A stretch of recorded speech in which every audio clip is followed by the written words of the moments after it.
Hello, and welcome to this episode of the Makeover Your Mom Life podcast. My name is Rachel Jenks, and today I'm going to be talking to you about conquering the fear of asking for what you want in your marriage.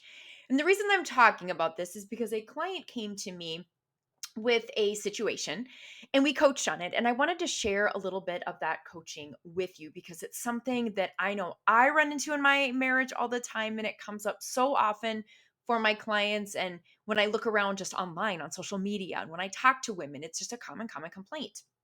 And basically, the gist of it is that we often expect our husbands to know exactly what we want, to do what we want them to do, and we expect them to make us happy. Okay, so let's go through the scenario that was brought up in the coaching call and we will coach through it. So get out your notebooks and pens and paper. And I guess those are the same thing. And we're going to chat about it and take some notes. All right, so here is the scenario. So the scenario is that, you and your husband get home from a long day at work and maybe you've got kids and they're not home. So it's just the two of you. In your mind, you're looking forward to this amazing, wonderful evening where the two of you are going to eat dinner together. And then you're going to maybe watch one of your favorite shows or a movie together. And then you will, go off to bed together and have a nice, wonderful evening. And you have this idea of what you want it to look like. And you assume that he wants the same thing. But what ends up happening when you get home is very, very different. Your husband comes home, maybe he ate dinner before you even got home, or maybe he doesn't isn't hungry, right? And he parks himself in front of the TV and he turns on the football game and he watches the football game for a couple of hours and then when that's over, he watches his own favorite show and kind of doesn't really include you in the evening at all. So you lay in bed at night, all alone, thinking about how inconsiderate your husband is, how he doesn't care about you, how he should spend time with you, how he should look at this evening where the two of you had time for just the two of you and he didn't take advantage of it. And now you're feeling pretty crappy, you're feeling resentful, you go to bed angry, and you wake up the next morning still feeling angry. And then the day turns into one where you spend the day waiting for him to call, send you a text, giving you some hint that he still loves you, right? You're waiting. Let me know. I guess you can't really let me know it's a podcast, but I want to know raise your hand privately in your home. Does this sound familiar? This is how many of the patterns that we have in our marriages get created. It started with some really simple, tiny issue. I was speaking with another client yesterday, and she was talking about how, like, the big things that come up in their marriage, they handle no problem.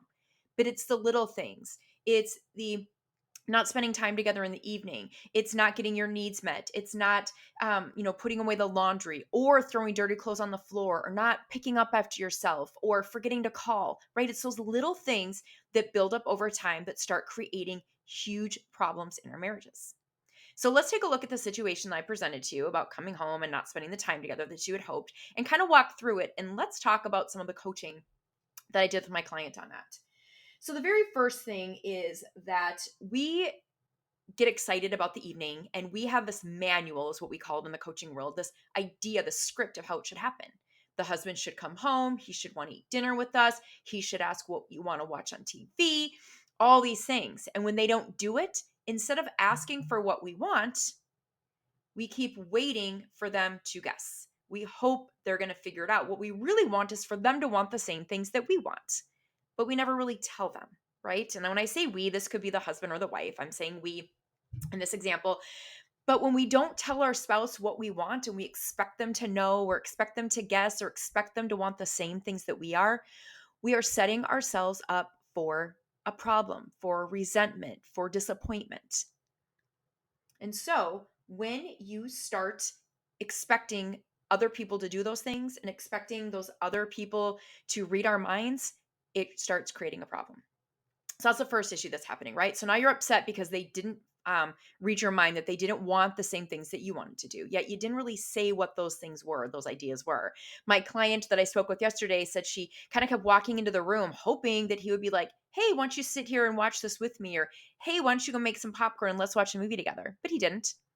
And she decided that meant things. That it meant he didn't love her, that he didn't want to spend time with her, that he didn't care enough about this alone time they were going to have together like she did. She made it mean a whole bunch of things. So then the next issue that comes up is that we are waiting for other people in our lives to make us happy. And when they don't do that, we're unhappy. And when we're always waiting for other people to make us happy, we are probably going to end up disappointed most of the time. And so this is how this played out in the example.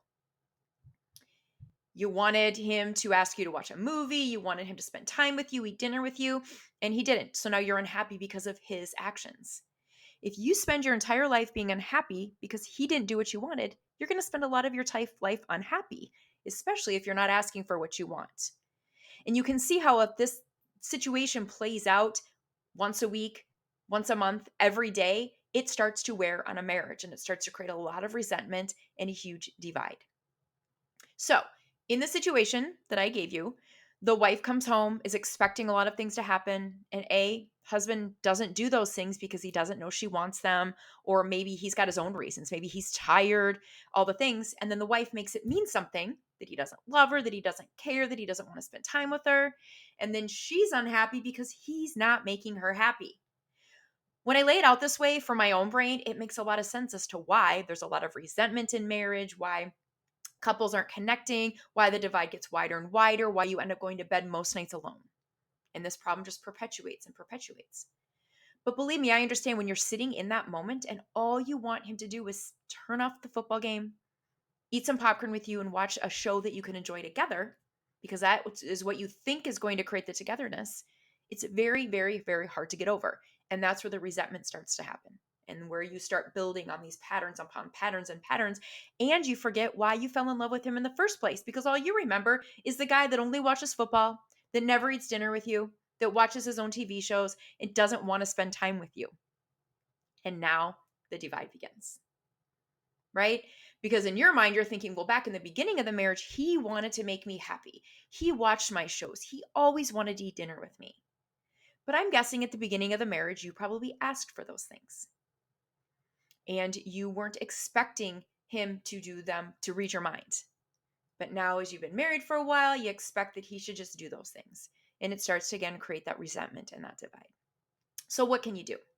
There are a few things you can do in this situation. The number one thing, of course, seems to be the most obvious as I explain this, but just ask. Say, hey, do you want to watch a movie together that we can both enjoy? I'm guessing he'll probably say, yeah, that'd be a great idea. Or he might say, no, can we wait till the football game's over? And you know what? You can't tell him what to do. You can't decide what he wants to do or what he likes. Your choice is to be like, all right, fine. Create your own happiness. Don't wait for him to make you happy. Create your own happiness and make your popcorn and watch your own show until he's ready. Or he might even say, no, I don't want to do that at all tonight. You're on your own. I need my alone time tonight. And again, if you're not relying on him to make you happy, you can still be happy doing those things alone. Now, I have a lot of clients and people that read my or watch my videos on social media say, well, that's not much of a marriage if you don't do things together. Totally get it, totally understand.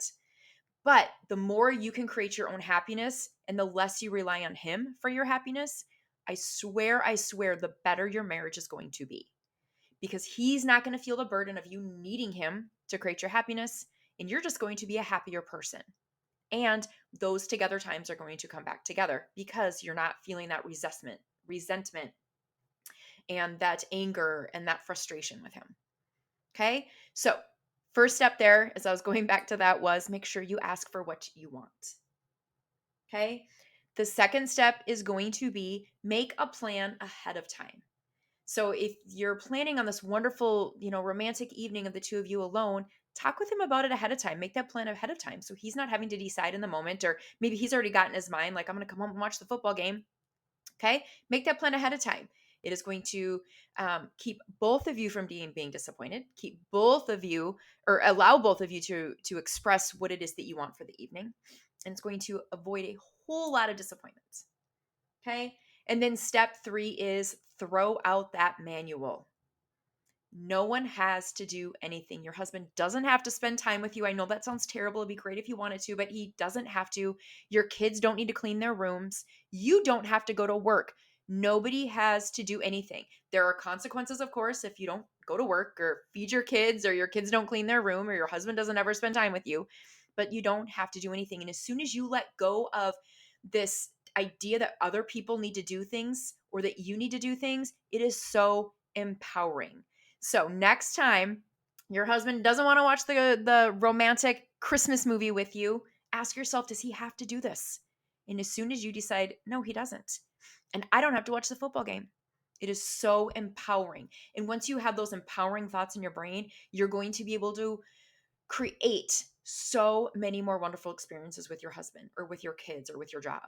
You are going to take action in a way that is empowering instead of one that is victimy and needy and waiting for somebody to give you what you want.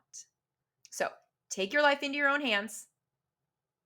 Start deciding that you create your own happiness and that you can ask for what you want, and allowing other people in your life to make their own decisions while you make your own decisions. So, hope that was helpful for you.